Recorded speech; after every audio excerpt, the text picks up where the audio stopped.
Halo teman-teman, balik lagi bersama saya Afwan Firmansyah dari 11 TKJ 1. Pada video kali ini saya akan menjelaskan beberapa materi, kurang lebih ada 10 materi yang berkaitan tentang managing files. Yang pertama itu ada struktur directory pada Linux.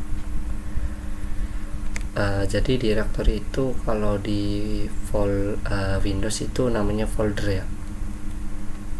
Directory sama kayak folder, cuma beda nama doang. Terus bisa teman-teman lihat di sini ada struktur dari direktorinya. Nah, pertama yang saya akan jelaskan ini yang saya garis bawahi, ini yang dasar banget untuk dipelajari pada struktur direktori pada Linux. Sebenarnya mah ada banyak, bisa teman-teman lihat, tapi untuk dasarnya itu ini. Oke, yang pertama itu ada slash. Slash itu nama lainnya itu root. Jadi root itu posisi tertinggi dari direktori pada Linux. Jadi di atas segalanya ini, di atasnya semua ini itu root namanya, diwakilkan dengan logo atau gambar slash.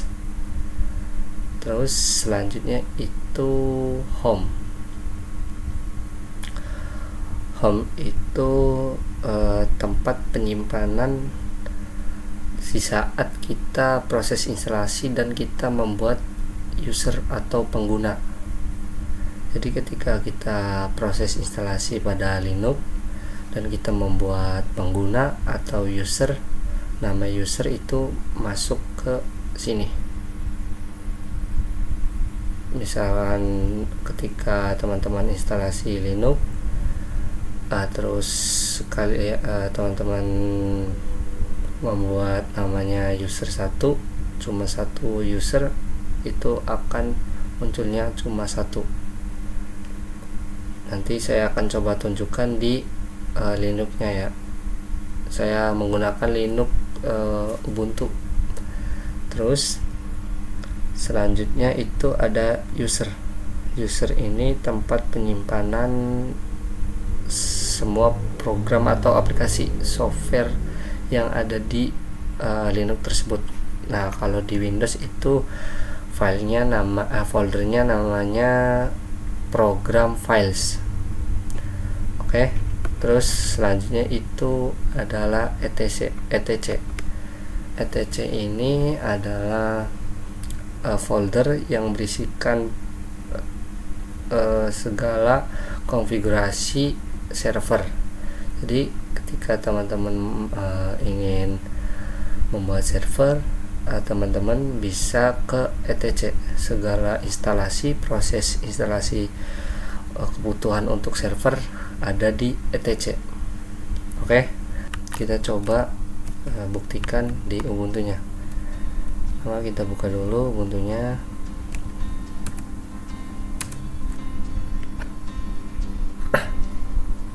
Oke.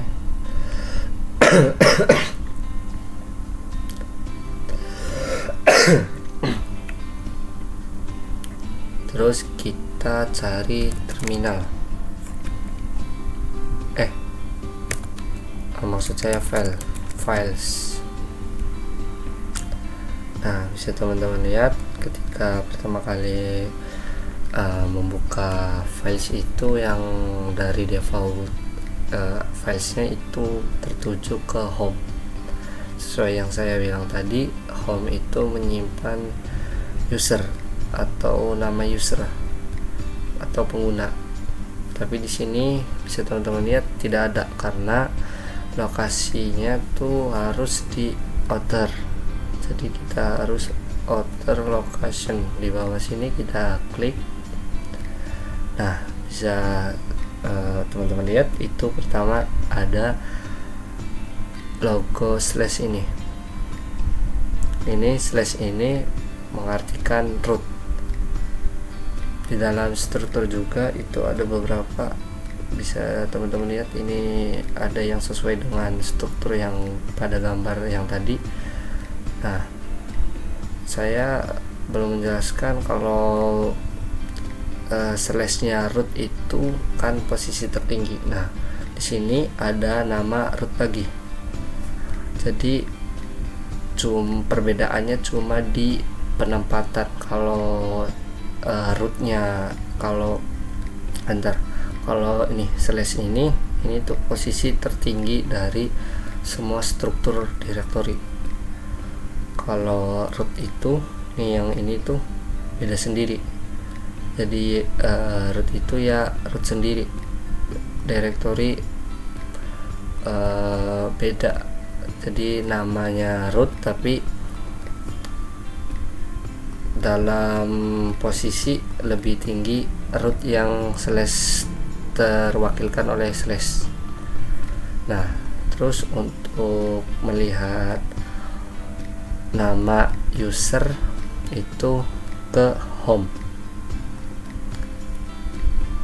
enter, bisa teman-teman lihat itu ada user 1.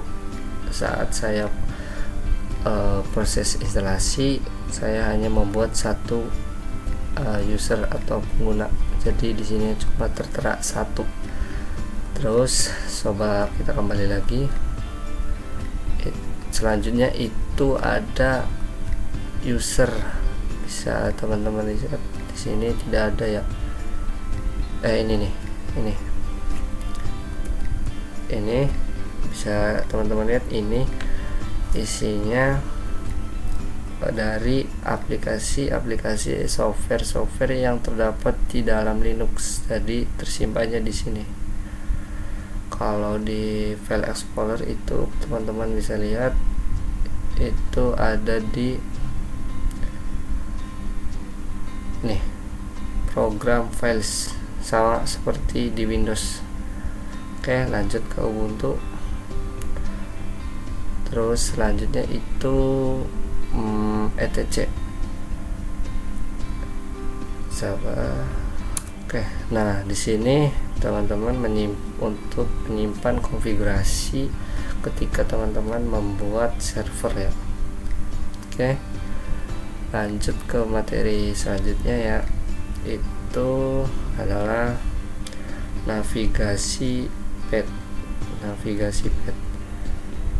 Jadi navigasi path itu salah. Oke, navigasi path itu, bentar saya buka dulu terminal.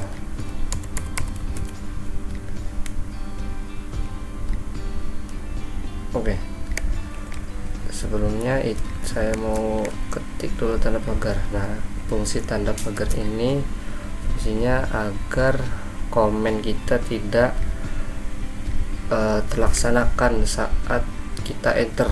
Jadi tidak jalan komen kita tuh, cuma hanya sekedar tulisan saja. Jadi langsung aja.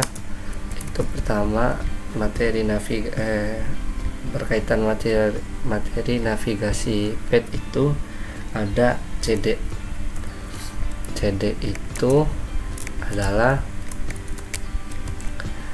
perintah untuk berpindah directory. Jadi perintah cd itu untuk berpindah posisi atau directory lah.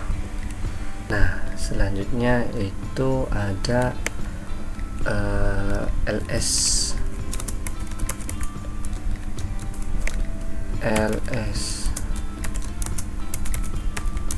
Jadi ls itu perintah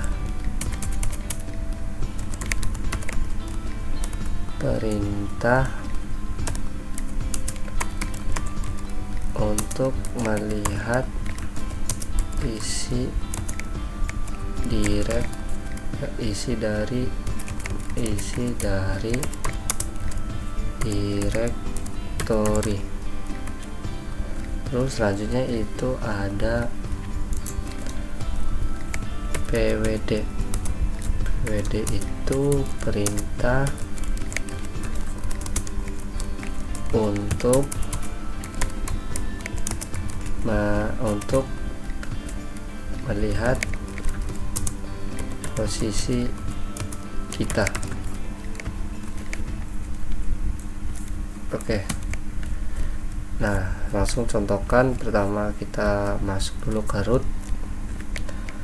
dengan cara mengetik su. Kita posisinya ada di user 1 ya, atau kita masuk ke terminal itu menggunakan user. Jadi kita harus masuk root dulu dengan cara su. Masukkan password root, terus langsung. Nah, kita coba untuk perintah dari pwd dulu. Pwd. Nah, pwd bisa teman-teman lihat di sini adalah /home/user 1, sesuai ya, sesuai yang ada tertera di sini. Berarti pwd itu perintah untuk melihat posisi kita. Nah, kita coba ls. Nah, untuk ls itu perintah untuk melihat isi dari directory. Jadi isi dari directory user 1 itu ada desktop, dokumen, download, musik, pictures, public, template, video. Jadi itu isi dari ls. Nah, untuk kita coba sekarang cd. Nah, misalkan kita mau berpindah ke directory informasi. Kalau directory itu di Linux itu, kalau directory warnanya biru ya. Kalau file nanti ada files itu warnanya putih biasa. Nanti ada contohnya. Oke, kita sekarang coba untuk cd. Kita berpindah ke dokumen dengan cara mengetik dokumen. cd harus sesuai ya, misalkan ada kapital berarti kapital. Dokumen. Di terminal ini jika salah huruf, salah kata, satu kata aja itu sangat berpengaruh untuk jalannya konfigurasinya ya. Jadi bakal error nanti. Nah, bisa teman-teman lihat berhasil ya, pindah di cd. Coba kita lihat pwd, posisi kita ada di mana. Posisi kita sesuai ya, ada /home/user/dokumen. Coba kita lihat isi dari dokumen ls, tidak ada. Oke, karena belum membuat apa-apa file maupun directory di dalam dokumen, dan jadi di sini tidak tertera apapun. Oke, bisa dipahami ya untuk materi navigasi pet mengenai cd, ls maupun pwd. Ini sangat dasar untuk perintah pada Linux. Oke, selanjutnya itu adalah absolute path dan relative path. Perbedaan di antara keduanya. Nah, sebelumnya kita ke Ubuntu dulu. Nah, posisi saya sudah di root ya. Jadi sebelumnya absolute path itu ditandai dengan root atau /. Kalau relative path itu ditandai dengan tanpa / ya, ditandai tanpa, atau bisa ditulis gini, tanpa /, atau bisa dibilang simple, paling simpelnya. Nah, sebenarnya absolute path dan relative path itu diartikan menyesuaikan kondisi atau posisi kita di direktori mana. Misalkan sebentar, saya perlu, misalkan posisi kita ada di /home. Ketika kita masuk ke /user1 itu kita menggunakan cd user1. Nah, itu digunakan atau bisa disebut dengan relative path. Nah, kalau absolute path itu ketika kita dari /home berpindah ke etc, karena /home itu di dalamnya tidak ada direktori etc atau direktori etc ini setara tingkatannya bersama /home. Jadi ketika kita mau berpindah ke /etc kita harus menggunakan slash yang disebut absolute path. Kita contohkan posisi kita misalkan ada di /cd, kita ls dulu. Oke, misalkan cd /home. Nah, posisi kita ada di /home. Ketika kita mau masuk ke user, kita tinggal mengetik cd user1. Nah, otomatis langsung ke user1. Kalau misalkan ya sebelumnya, jadi ini yang bisa disebut relative path, berpindah sesuai kondisi. Jadi misalkan di /home ini tidak ada user1, kita berpindah cd, misalkan cd sebelumnya cd, kita balik lagi ke home, cd /home, kita balik lagi ke home dan kita coba cd user2, itu tidak ada direktorinya. Jadi kondisi relative path ini menyesuaikan isi dari direktori home maupun direktori lainnya. Jadi ketika kita berpindah ke misalkan /etc itu tidak bisa, karena /etc itu bukan di dalamnya, bukan di dalam /home, tapi setara tingkatannya dengan /home. Maka dari itu menggunakan slash atau root. Jadi begini, tinggal ketik cd /etc, otomatis pindah ke etc. Kalau misalkan kita pindah lagi ke home cd misalkan home aja, itu tidak bisa, karena di dalam folder etc atau direktori etc itu tidak ada home, tidak ada direktori home, karena direktori home itu setara tingkatannya dengan etc dan di bawah tingkatannya slash atau root.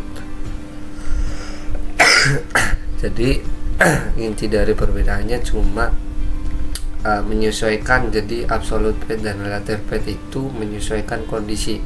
Kalau absolute path itu berpindah misalkan dari jauh tempat, jadi dari direktori yang jauh, misalkan dari home berpindah ke misalkan var atau boot, itu menggunakan absolute path. Kalau di dalamnya home saja, misalkan mau berpindah ke /user1 itu tinggal menggunakan relative path. Oke, bisa dipahami ya. Kalau absolute path itu berpindah menyesuaikan kondisi, misalkan dari tingkatan atau setara dari direktori home tersebut. Jadi menyesuaikan kondisi. Kalau misalkan di dalam folder atau direktori etc itu tidak ada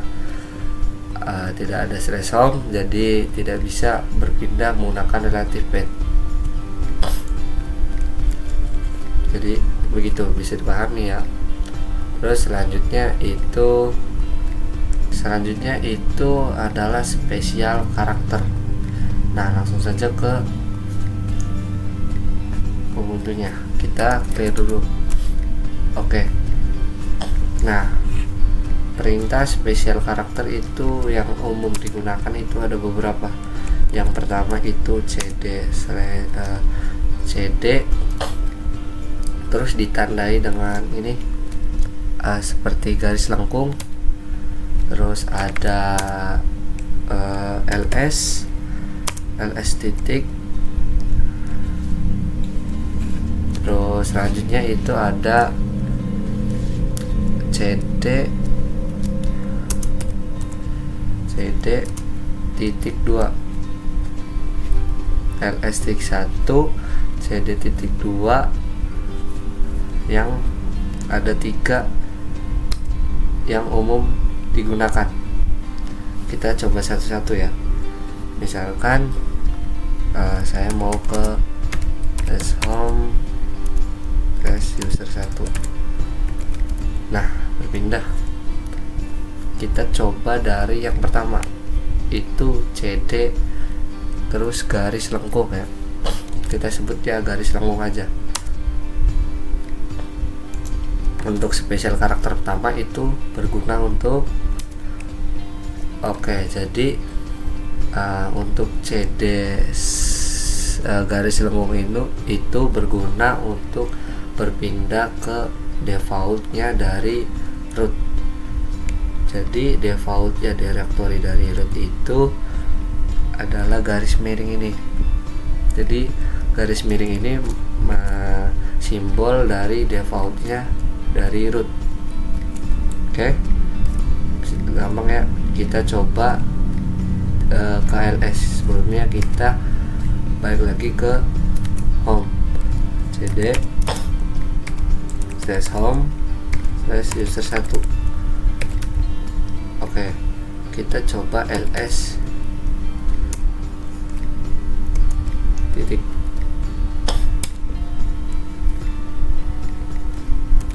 ls.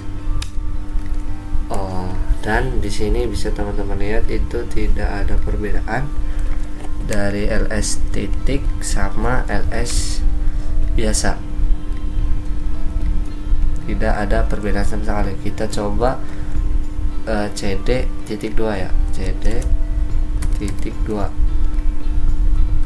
Kita lokasinya ada di home /user. cd kan perintah untuk berpindah directory. Ini kita posisinya ada di home /user. Ketika kita klik ini,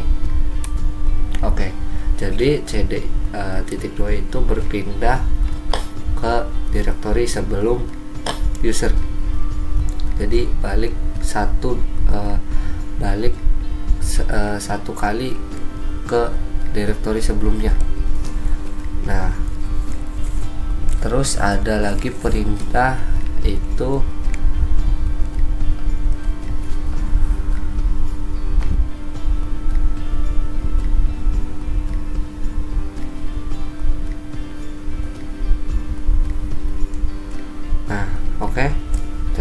spesial karakter yang umum digunakan itu adalah cd garis lengkung terus ls titik cd titik 2. Jadi masing-masing fungsinya bisa teman-teman lihat itu dari cd cd garis lengkung itu berguna untuk balik ke posisi default dari rootnya. Terus selanjutnya itu ls titik itu sama, tidak ada perbedaan dengan ls yang biasa. Terus itu ada cd titik 2 itu berguna untuk kembali satu kali sebelum atau kembali ke directory sebelumnya, sebelum user 1 itu ada directory /home tuh. Oke, lanjut ke selanjutnya itu adalah membuat file dengan touch, dengan perintah touch. Nah, untuk membuat file sendiri itu ada 2 cara. Sebenarnya sama dengan perintah touch tapi dengan cara yang berbeda ya. Cara yang pertama itu sebelumnya kita posisinya itu ada di /home/user. Langsung saja kita coba ls. Touch itu jadi membuat file di dalam directory. Misalkan coba ls dulu. Oke. Yang pertama itu membuat file. Cara pertama itu membuat file menyesuaikan posisi directory atau masuk ke dalam direktorinya terlebih dahulu. Oke, langsung saja ke cara pertama. Misalkan kita mau membuat file di dalam misalnya download saja. Jadi kita cd terus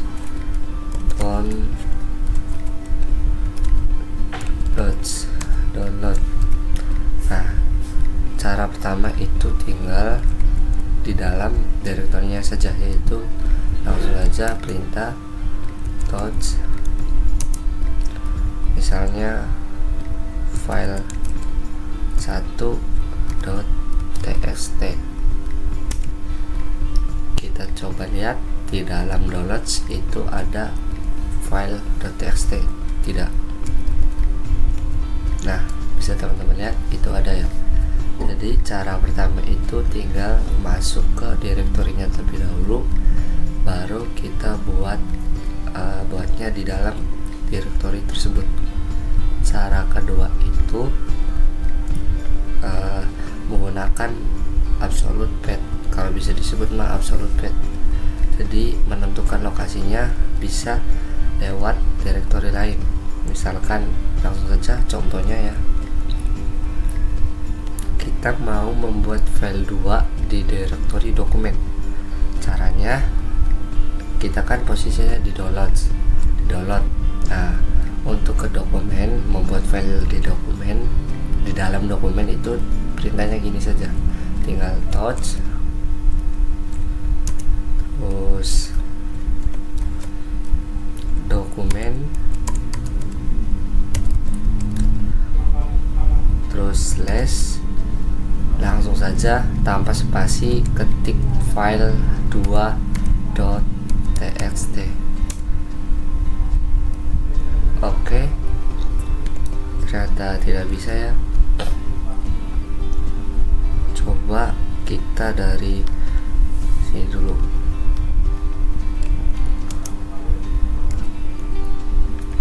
Coba misalkan ininya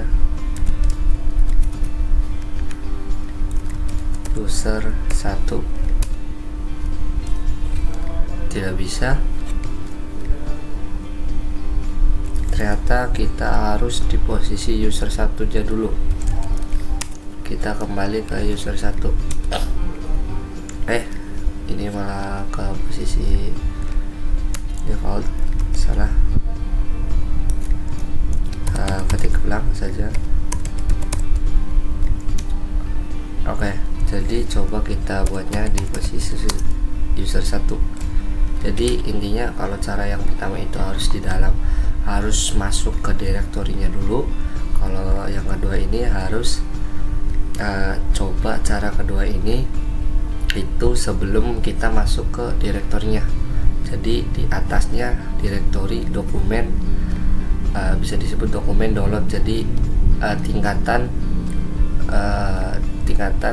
di atasnya dokumen dan download, yaitu direktori user 1. Kita coba touch dokumen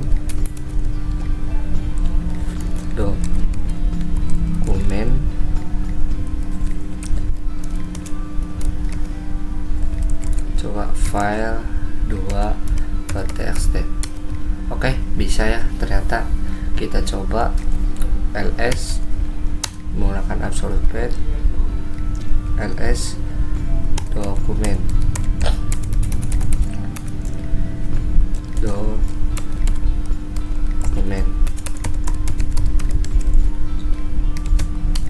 Nah, bisa teman-teman lihat kalau cara yang kedua itu posisinya itu nggak harus masuk ke direktorinya. Jadi ibarat di atasnya direktorinya lagi. Coba misalkan kita bikin file 3 di posisi /home, kita bikinnya di download. Apakah bisa? Kita cd dulu, cd titik 2 ya, sebenarnya tadi tuh salah ketik, sebenarnya cd titik 2, tapi tidak apa-apa, kita kembali ke home lagi. Oke, kita coba touch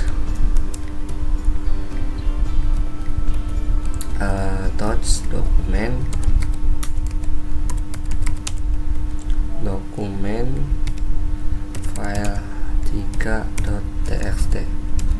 Oke, tidak bisa ya, karena di dalam home itu harus ada tingkatan ke user 1 dulu. Kita coba kalau ke user 1 dulu.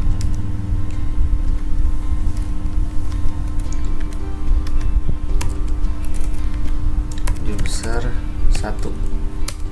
Nah, bisa ya. Jadi cara yang pertama itu masuk ke direktorinya dulu.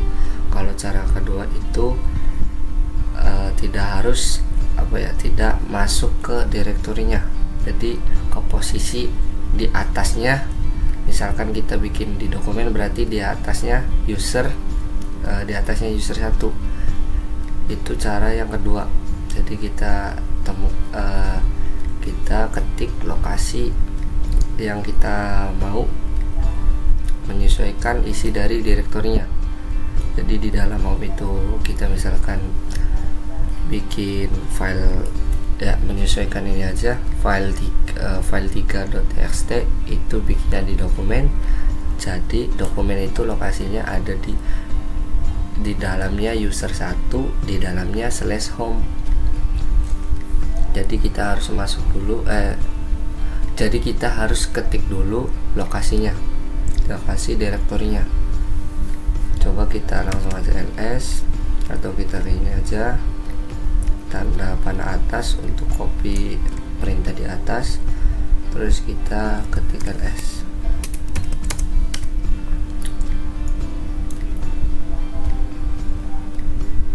Oke, tuh coba kita masuk aja. Tapi di sini sudah terlihat ya, di dalamnya dokumen sudah ada file 3.txt. Tapi kita coba aja cd user 1, atau kita langsung saja di sini kita cd, kita hapus ininya. Nah, sudah masuk ke dokumen, kita ls. Nah, di dalam dokumen sudah ada file 2 dan file 3.txt sesuai yang tadi kita coba untuk membuat filenya. Jadi itu ringkasannya. Jadi cara touch yang pertama itu harus masuk ke direktorinya terlebih dahulu. Cara yang kedua tidak harus masuk ke direktorinya, tapi harus sesuai urutan dari direktori sebelumnya, harus sesuai urutan dari direktorinya. Oke, bisa dipahami ya. Lanjut ke yang ke-6 itu adalah perintah ls. Jadi perintah ls itu ada beberapa perintah dengan perbedaannya, itu kita langsung aja ke Ubuntu-nya. Kita clear dulu. Jadi kita balik aja ke default. Oke, jadi perintah ls itu yang pertama ada ls. Yang pertama itu ada ls spasi min l. Terus ada ls spasi min a. Terus ada ls min la. Terus yang terakhir itu ada ls min R kapital. Oke. Nah, untuk perbedaannya dari semua ini termasuk dengan ls itu kita coba langsung ya. Misalkan kita mau ke cd etc saja. atau yang paling mudah kita ke home, user, home user 1, terus dokumen.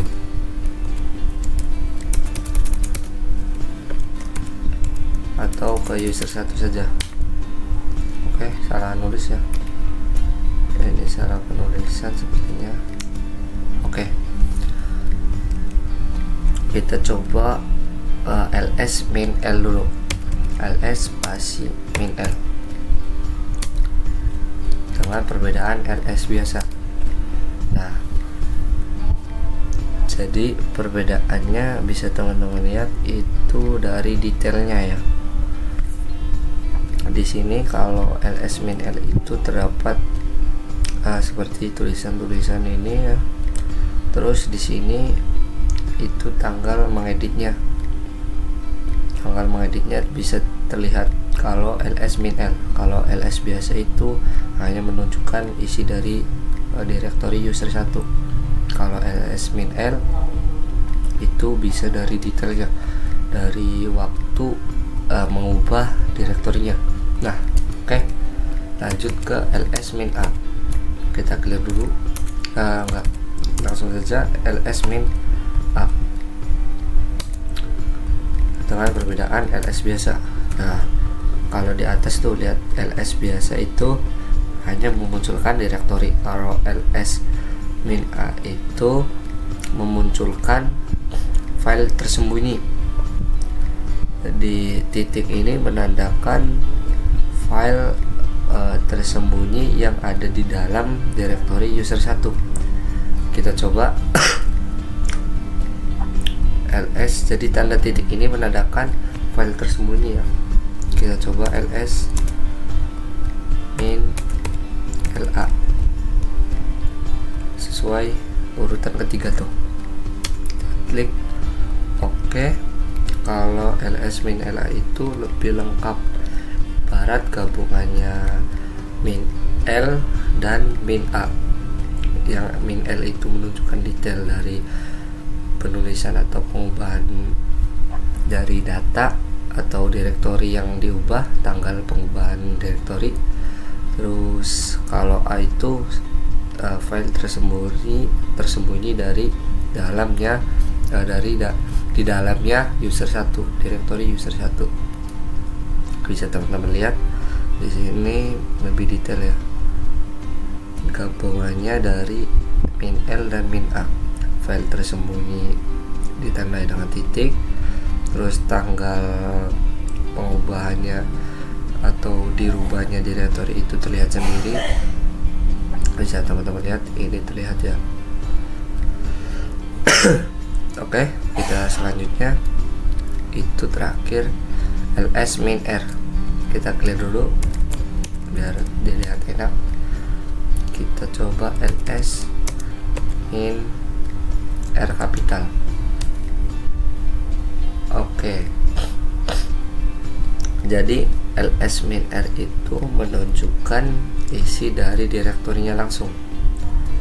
Jadi menunjukkan direktorinya, terus sekaligus menunjukkan isi dari direktori tersebut. Perbedaannya dengan ls biasa itu, kalau ls biasa itu menunjukkan direktorinya saja, nama dari direktorinya. Kalau ls min r itu menunjukkan isi dari direktorinya juga. Tuh bisa teman-teman lihat, itu desktop. Di dalamnya desktop itu tidak ada file sama sekali. Di dalamnya dokumen ada file 2.txt dan file 3.txt. Di download juga file 1.txt sesuai yang kita bikin di cara touch itu ya. Oke, jadi itu dia perbedaan dari ls min l, ls min a, ls min la, terus ls min r. Jadi itu perbedaannya, semoga bisa dipahami. Oke, kita lanjut ke 7, itu membuat direktori dengan mkdir. di mkdir itu perintah untuk membuat direktori. Kita langsung aja coba clear. Kita ke cd.2 untuk kembali ke /home, atau kita ke user 1 aja lah, cd user 1. Nah, ada beberapa cara untuk perintah mkdir sendiri. Untuk membuat direktori itu ada mkdir biasa dengan mkdir P untuk perintah bikin direktori beruntun ya. Nah, pertama itu kita mkdir biasa dulu. Kita coba mkdir sebelumnya kita lihat dulu ls di dalam folder di dalam direktori user 1 itu belum ada direktori baru. Kita coba mkdir, kita lihat perbedaannya. Kita coba 1 mkdir coba 1, kita ls tuh tambah jadi ada coba 1. Coba kita mkdir coba 1, kita coba 2, coba 3, coba 4, atau sampai coba 3 aja. Kita coba ls tuh bisa ya. Jadi untuk cara yang pertama itu mkdir biasa atau membuat secara langsung beberapa direktori di dalam satu direktori. Nah, cara yang kedua itu ada mkdir -p. Ini berguna untuk membuat direktori di dalam direktori, terus membuat direktori lagi secara beruntun sampai tidak ada batasan ya. Nah, kita coba dulu ya. Misalkan kita mau membuat direktori coba 4 di dalam coba 1 dengan cara seperti ini tanpa ada -p ya. mkdir coba 1 terus bikin coba 4. Kita coba, kita ls, ini terlaksana ya, perintahnya berjalan. Coba kita ls di coba 1. Oke, ternyata bisa. Coba kita tambah lagi, kita mkdir tambah -p ya, mkdir coba 1, coba di dalamnya coba 4, kita tambah direktori coba 5 sampai beruntun banyak. Coba 5 terus tambah lagi coba 6. Bisa nggak? Oke, ternyata tidak bisa karena di dalamnya coba 4 itu belum dibikin coba 5, direktori belum dibikin coba 5. Jadi karena di sini tujuannya membuat coba 6 di dalam direktori coba 5, itu tidak bisa karena coba 5-nya belum dibuat atau belum dibikin direktori coba 5-nya. Makanya tanpa -p ini kita harus manual bikin direktorinya. Kita harus manual, harus mkdir coba 1, coba 4,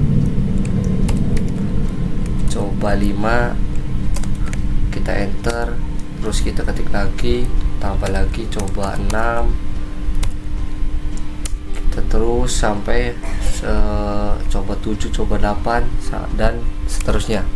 Nah itu bisa apa ya, tidak efektif atau membuang-buang waktu, mengetiknya lama. Nah maka dari itu ada mkdir min p, berguna untuk membuat direktori secara beruntun.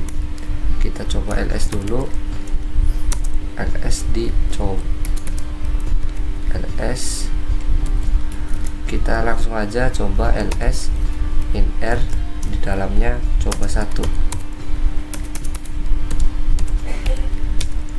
Nah bisa teman-teman lihat di dalamnya coba 1 itu ada coba 4, di dalamnya coba 4 itu ada coba 5, di dalamnya coba 5 ada coba 6, sesuai yang saya ketik tadi. Saya ketik itu membuat direktori coba 4 di coba 5 di direktori coba 5 di direktori coba 4, dan sudah dibikin, sudah kebuat ya.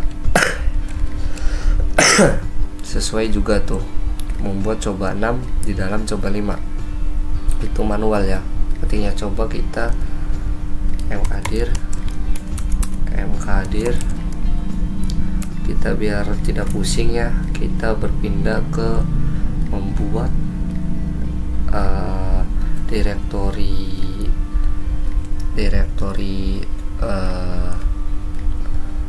coba kita bikin lagi ya direktori, atau kita ganti aja dengan direktori dika dan dikb coba ya. Jadi kita mau membuat direktori dikb di dalam direktori dik-a dan direktori dik-a di dalamnya dokumen. Kita coba mkdir biasa dulu ya, kita perintah tanpa min p, mkdir dokumen, terus dik-a dik titik, kita tambahin biar tidak bingung ya, dik-a dik titik a terus dik titik b.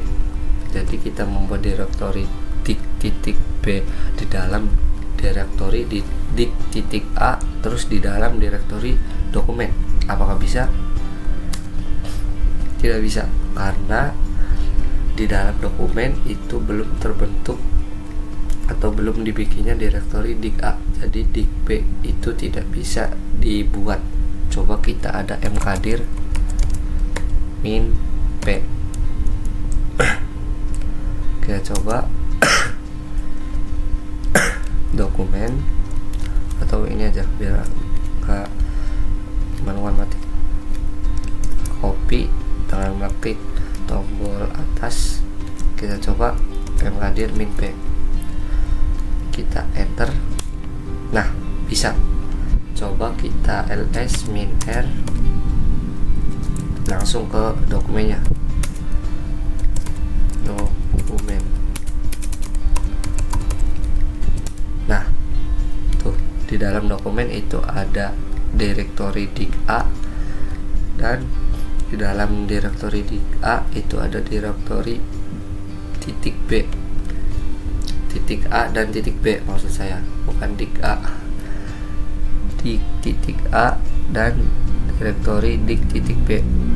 Oke, jadi perbedaannya itu, kalau mkdir biasa itu membuat direktori secara langsung atau banyak di dalam satu direktori. Kalau mkdir min p itu membuat direktori secara beruntun. Jadi bikin di dalam dokumen bikin direktori dik a, dik b, terus dik c. Itu kalau mkdirnya saja itu tidak bisa, harus ada min p untuk membuat direktori secara beruntun. Bisa tadi teman-teman lihat ya, itu tidak bisa. Oke, itu saja, semoga bisa dipahami ya untuk perbedaan mkdir biasa dan mkdir min p. Di mkdir biasa itu kalau kita coba ketik banyak, itu bisa membuat direktori banyak di satu direktori. Kalau mkdir-min p itu membuat direktori di dalamnya direktori secara beruntun sampai sesuai keinginan kita sendiri ya. Oke, lanjut. Itu adalah perintah cp. Cp itu perintah untuk mengcopy atau menyalin ya direktori maupun file. Ada sedikit perbedaan.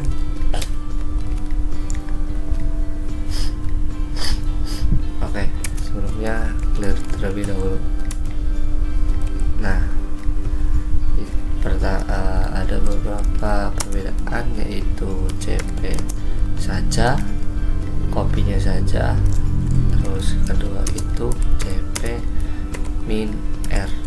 Kalau cp biasa itu adalah mengcopy file, kalau cp min r itu mengcopy direktori. Kita langsung praktekkan. Pertama kita coba ls dulu. Oke,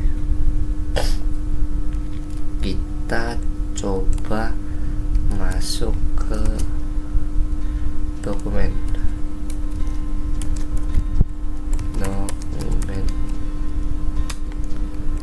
ls. Oke, ada file 2 dan file 3. Kita coba file 2.txt dan file 3.txt. Kita coba pindah ke user 1 dengan cara cp terus sumbernya itu langsung saja file atau begini ya, dokumen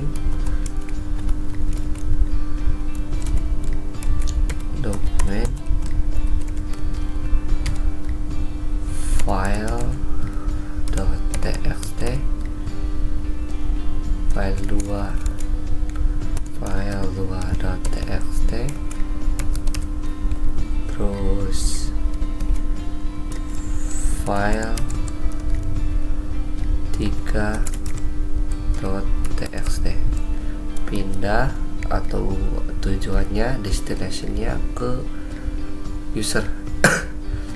Bisa menggunakan titik atau karena user itu home user 1 itu bisa dilambangkan atau bisa versi enter nih,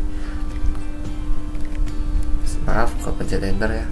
Nah, tujuannya itu not search file or directory, tidak ada tujuan setelah directory atau copy filenya, jadi salah tadi karena belum ada tujuannya. Nah, untuk tujuannya itu bisa menggunakan home/user 1 atau enggak titik, itu tidak jauh beda. Kita coba bisa titik atau enggak home/user. Biar simple, saya coba yang titik.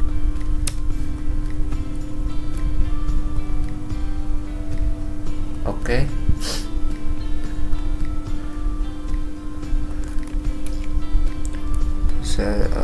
Directory ternyata karena saya sudah masuk ke home user atau sudah masuk ke home/user 1, jadi tidak bisa, kecuali saya ke default dari usernya atau rootnya, itu yang logo ini dong. Coba kita tidak menggunakan titik, misalnya home/user 1. Kita coba,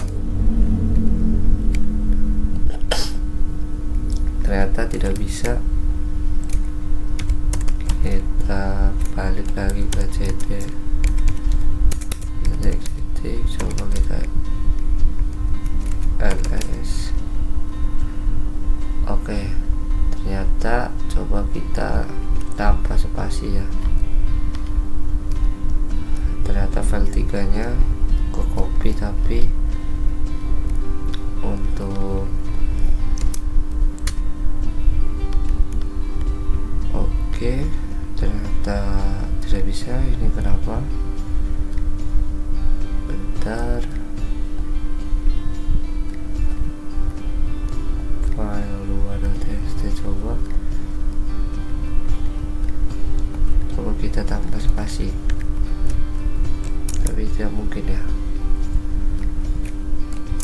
atau karena kita sudah masuk ke dokumennya,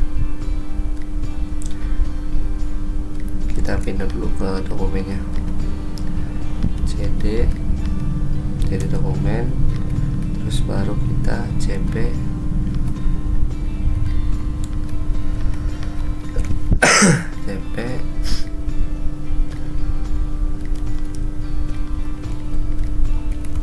karena kita sudah masuk ke dokumennya. Coba file 2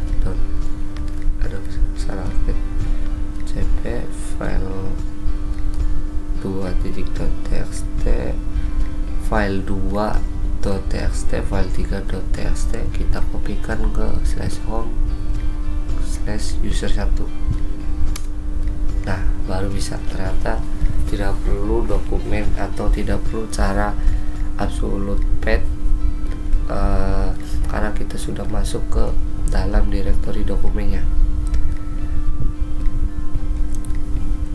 Coba kita cd:2 ls, ternyata bisa ya, file 2.txt dan file 3.txt sudah dikopikan ke user 1 dari dokumen. Coba kalau kita sebelumnya kita touch dulu, touch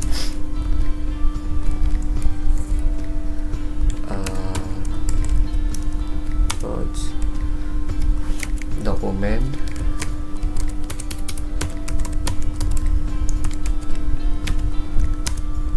terus tambah spasi itu file 4.txt, terus file 5.txt. Oke, kita coba ke sini, tapi kita cara cp dokumen atau langsung aja cp, tinggal merubah ininya saja, cp sumbernya di dokumen, terus file 4.txt dan file 5.txt pindah ke home slash, atau enggak jangan home, boleh home lagi tapi user 1 slash kita pindah ke coba 1. Bisa ya, kita coba ls -r untuk melihat strukturnya. Kita coba ke coba 1. Nah, bisa teman-teman lihat di coba 1 itu ada file yang tadi kita kopikan, itu file 4.txt, file 5.txt. Nah, terus ada trik agar tidak mengetik lama-lama tidak mengetik secara manual, mengetik file 5.txt, file 4.txt tanpa mengetik panjang seperti itu ada cara singkatnya. Misalkan di dalam dokumen kan ls dokumen itu ada file 2.txt, file 3.txt, file 4.txt. Nah, coba kita kopikan tanpa menulis manual satu persatu atau secara versi panjangnya. Nah, kita coba pindahkan ke coba 3. Coba kita ls dulu, coba 3. Nah, tidak ada isinya ya, kita cp. Nah, cp sumbernya dari dokumen, kita ketik dokumen,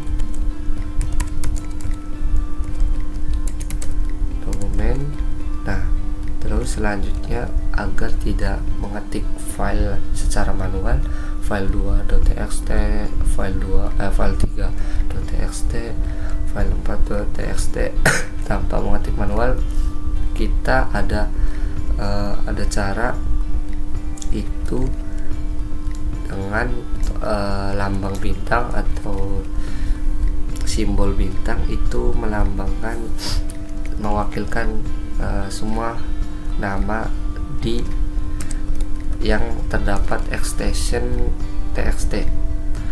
Jadi semua yang nama belakang atau extensionnya itu txt itu akan dikopikan ke misalnya coba 3 kan, kita tujuannya di coba 3. Kita coba ini file 2, file 3 dan file 4 kita kopikan ke coba 3 menggunakan trik ini, trik dengan simbol atau mewakilkan semua nama file dengan logo bintang. Kita coba. Oke, tidak error. Kita coba ls coba 3. Nah, bisa teman-teman lihat dari yang sebelumnya tidak ada, sekarang ada.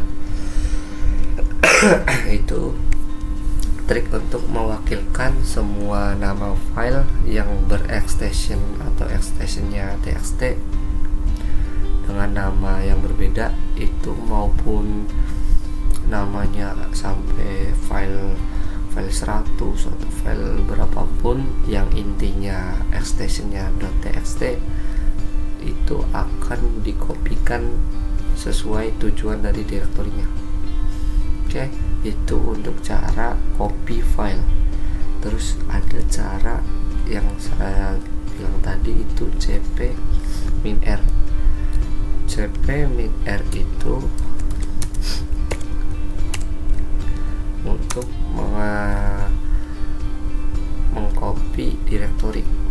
Kita coba, misalkan kita mau mengcopy directory coba 1 ke misalkan ke desktop. Kita coba cp-r terus tuh sumbernya itu coba 1. Kita tidak usah slash user ya, karena kita sudah di dalam user satunya, jadi kita langsung saja ke direktorinya yang mau dikopikan. Kita coba 1, kita kopikan ke desktop.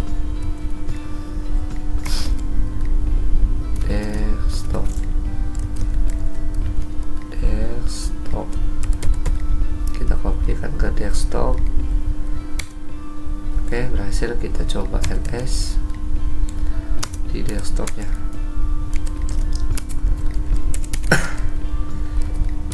Desktop.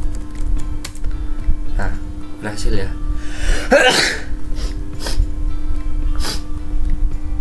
Nah, berhasil ya.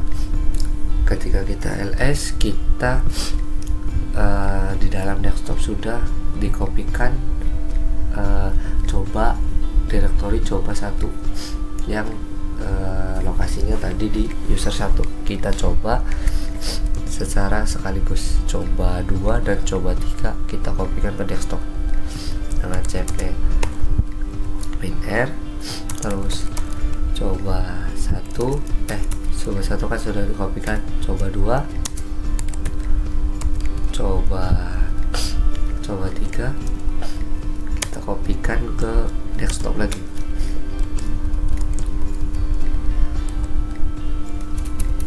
Jangan sampai salah penulisannya, karena salah kata atau salah huruf satu pun itu akan berpengaruh untuk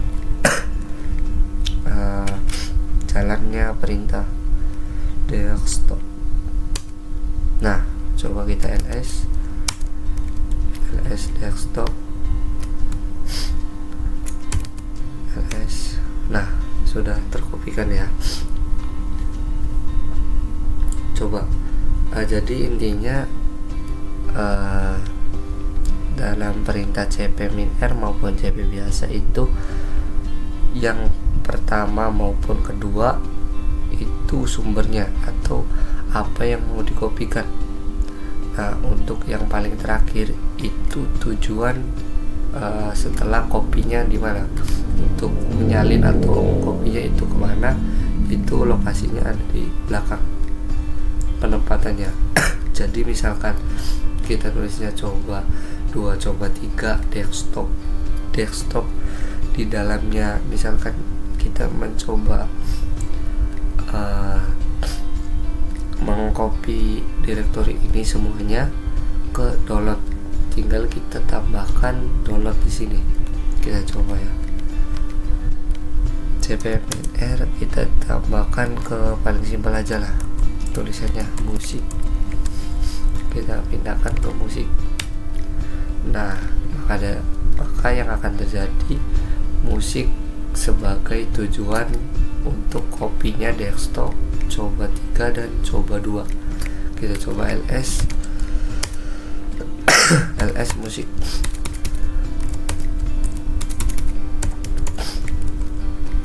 Nah, tuh bisa teman-teman lihat ya.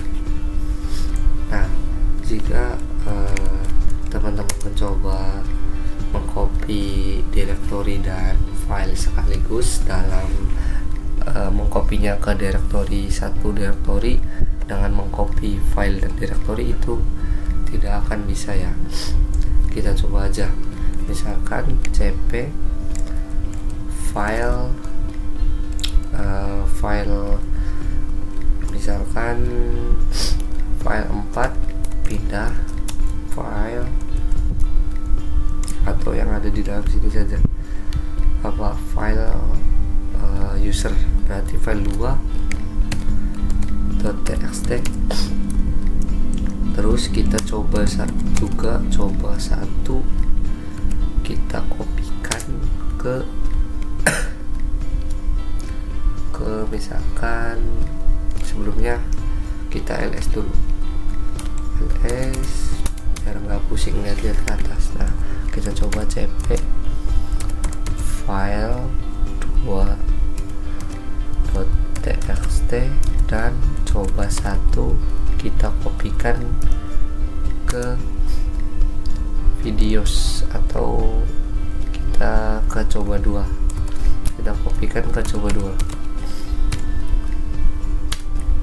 Nah, yang akan terjadi itu yang ke copy cuma file 2.txt, tapi coba satu tidak akan dikopikan ke coba 2, karena untuk perintah, coba kita ls dulu, untuk perintah cp itu hanya mengcopy file. Kalau misalkan kita mencoba copy file 2.txt, kita kopikan ke coba 1 dan coba 2, itu tidak akan bisa, karena pilihannya sumber tujuannya itu ada 2, dan di distract dari Linuxnya itu akan terlihatnya seperti coba 1 mau ke copy ke coba 2, tapi itu tidak akan bisa karena harus cpminr, seperti tulisan yang di atas itu, cp ir not specified omitting directory coba 1. Kita coba ls coba 2, bisa teman-teman lihat yang berhasil ke copy cuma file 2.txt. Kalau kita coba lagi cpminr file, sekarang file yang ada di ini file 3, kita coba file 3.txt, terus coba 1 ke coba 2 lagi, bisa, dua-duanya bisa. Kita coba ls coba 2,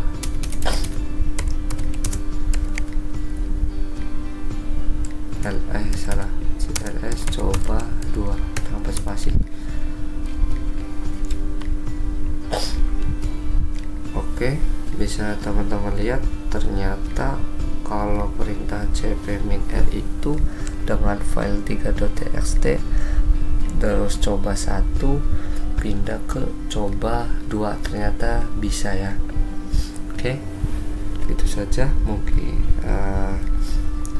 semoga bisa dipahami untuk perintah cp. Selanjutnya itu Selanjutnya itu adalah perintah mv. Jadi perintah mv ini memiliki dua fungsi, yaitu merubah nama direktori maupun file. Kita coba aja nanti. Terus maupun memindah posisi direktori. Kita coba langsung praktekkan. Kita clear, kita ls, kita misalkan mv, kita mau mencoba dengan mv fungsi pertama, yaitu merubah nama, merename. Kita coba rename directory dulu dari coba 1 atau coba 3 lah ya. Dari coba 3, coba kita ls dulu, ls coba 3. Oke, isinya seperti ini ya. Kita coba mv coba 3. Nah, ini adalah nama file sebelumnya atau nama direktori sebelumnya. Terus kita outputnya atau apa nama selanjutnya atau apa nama yang mau digantikan, tujuannya apa, itu kita coba 5 atau 4 aja lah. Kita ganti nama menjadi coba 4. Oke, berhasil. Kita coba ls. Nah, coba 3 otomatis berubah namanya menjadi coba 4. Kita coba ls coba 4. Nah, untuk namanya jadi untuk isinya masih sama, cuma merubah nama dari direktorinya, tapi tidak merubah isinya. Nah, itu coba kita mencoba untuk merubah file. Yang tadi kan direktori, kita coba file. Bisa teman-teman lihat, itu ada file 2.txt, file 3.txt, file 5.txt. Kita coba file 5 mv file 5.txt. Kita coba rubah ke file 1.txt. Nah, berhasil. Kita coba ls lagi. Bisa teman-teman lihat, file 5 digantikan menjadi file 1.txt. Nah, itu untuk fungsi pertama untuk mv. Untuk kedua, mv itu untuk memindahkan direktori maupun file. Memindahkan ya, bukan mengcopy. Kita coba nih, file 1, file 2 dan file 3 kita pindahkan ke, kita ls dulu, coba ke ls coba 1. Oh sorry, ls coba 1, itu ada perintah mv nya, salah. Nah, di dalam coba 1 itu ada file 4 dan file 5.txt. Kita coba pindah file 123.txt ke coba 1 yang tadinya tidak ada file 123. Kita coba pindah. Ini bukan mengcopy ya, tapi memindah. Coba kita pindah satu-satu dulu. Kita mv file 1.txt, tujuannya ke coba 1. Kita coba apakah bisa. Kita coba ls dulu ke sini. Nah, file 1 hilang ya. Kita coba ls coba 1.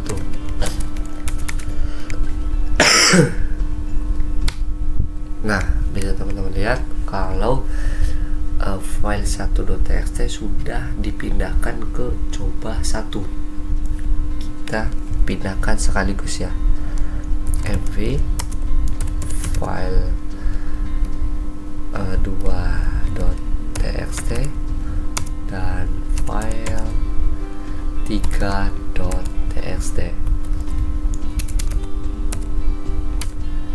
Kita ls. Oke, ternyata file 3 tidak pindah. Coba kita ls, coba 1. Salah.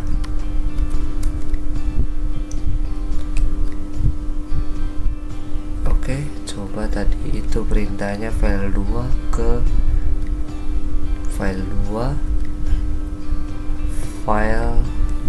ke salah, saya salah penulisan ya ternyata. Tapi untuk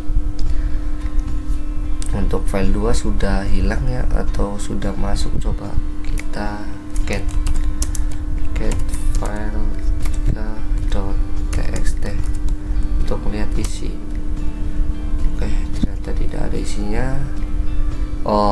Ternyata ini tuh jadinya file 2 itu diubah menjadi file 3.txt, dan malah saya fungsinya ini merubah nama, dan akhirnya namanya double. Jadi di Linuxnya otomatis jadi satu file karena kesalahan saya salah pengetikan. Coba kita tambah lagi untuk touch file 2.txt ls. Nah, sudah tambah lagi. Kita coba yang benar penulisannya untuk mv file 2.txt terus file 3.txt, file 2.txt, file 3.txt yang kita akan pindahkan ke coba 1. Oke, kita coba. Oke, berhasil. Dan ya, berhasil. File 1, 2, 3 itu pindah ke coba 1, dan di user 1 sudah tidak ada file 1, 2, 3.txt. Nah, itu untuk perintah mv. Jadi fungsinya terdapat 2 fungsi. Itu fungsi pertama untuk merubah nama, fungsi ketiga untuk memindahkan file maupun direktori. Sebelumnya saya 1 kali percobaan untuk absolute pet. Coba absolute pet, kita coba versi absolute pet-nya bernama mv. Saya mau memindahkan file .txt, file 1.txt ke sebelumnya kita ls dulu. ls yang mana ya, yang ada coba 4, coba bukan, coba 1. Oke, kita coba 1, kita masukkan file 1, 2, 3 atau 123.txt, kita masukkan ke coba 4 yang ada di coba 1 dengan posisi di user 1. Kita coba mv atau 1 aja file lah biar tidak terlalu ribet. Kita coba cara yang ini, bintang .txt, terus kita pindahkan ke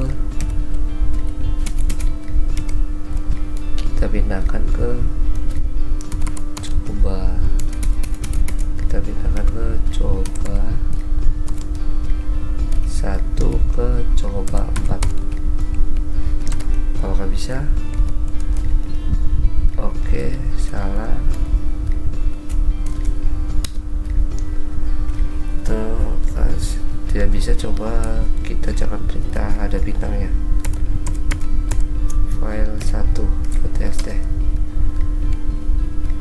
Oke, ternyata dideteksinya itu direktori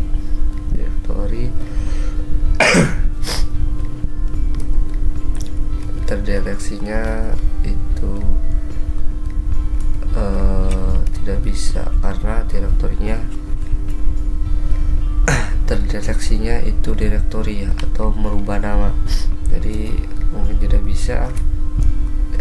Pas pengetahuan saya ini tidak bisa, jadi kita lanjut ke jadi selanjutnya itu perintah rm atau bisa disebut remove.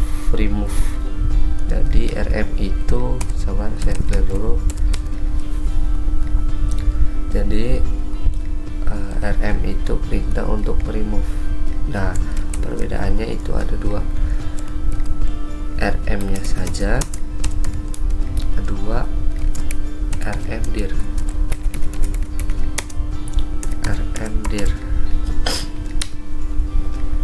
Nah, kalau rm nya saja itu perintah untuk menghapus file. Kalau rmdir itu menghapus direktori. Perbedaannya itu saja. Kita langsung praktekkan. Kita coba ls. Nah, kita coba rm dulu. Kita masuk ke coba 1 ls. Nah, di sini ada file 12345.txt, kita hapus file 5.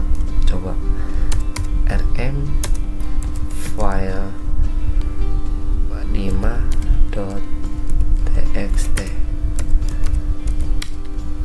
ls. Nah, file 5 kehapus. Kita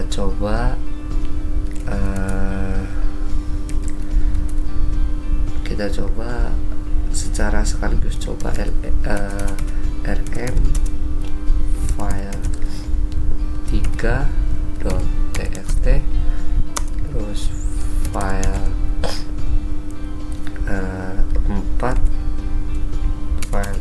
4.txt. Bisa ya. Nah, hanya tersisa dua file 1 dan file 2.txt. Nah, jadi itu untuk rm untuk menghapus file ya. Sekarang kita coba rmdir. Kita balik lagi